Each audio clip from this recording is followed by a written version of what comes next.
मौलाए कायनात अली इब्न अबी तालिब अलैहिस्सलाम इरशाद फरमाते हैं, ऐ कुमैल, किसी भी हाल में हक बोलने से गुरेज ना करो, परहेजगारी लोगों से दोस्ती रखो, फासिकों और गुनाहगारों से दूर रहो, मुनाफिकीन के मकरो फरेब से डरते रहो और ख़यानत करने वालों से दोस्ती ना करो। आइए अब मैं इसकी तशरीह करता हूँ।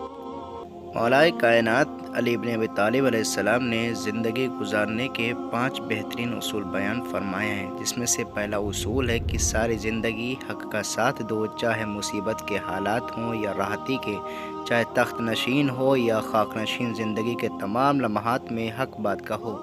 मौला इरशाद फरमाते हैं, दूसरा उसूल, परहेजगारों के साथ दोस्ती रखो, क्योंकि मुत्तकी और परहेजगार लोग अल्लाह की रज़ा के लिए तुमसे दोस्ती रखेंगे और ज़िंदगी मुश्किल हालात में कभी तुम्हें तन्हा नहीं छोड़ेंगे। उनकी दोस्ती का फ़ायदा ये है कि वो तुम्हें गुनाह करने से रोकेंगे। तीसरा उसूल, मौला इरशाद फरमाते हैं, गुनाहगारों से दोस्ती ना करो, क्योंकि वो तुम्हें और तुम्हारे ख़ानदान को गुनाह से आलूदा कर देंगे। इसलिए अपनी और अपने ख़ानदान की हिफाजत के लिए गुनाहगारों से दोस्ती ना करो। चौथा उसूल, मौला फरमाते हैं कि फासिकीन से दूरी अख्तियार करने का हुक्म दिया और मुनाफिकीन से होशियार रहने के लिए कहा है।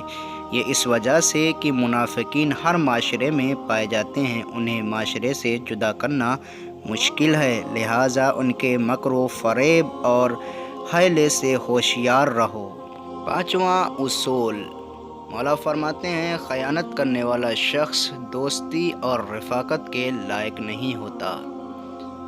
अगर इस कलाम में दिक्कत की जाए और इसे अमली जामा पहनाया जाए तो माशरे में बहुत सी तब्दीलियाँ आ सकती हैं।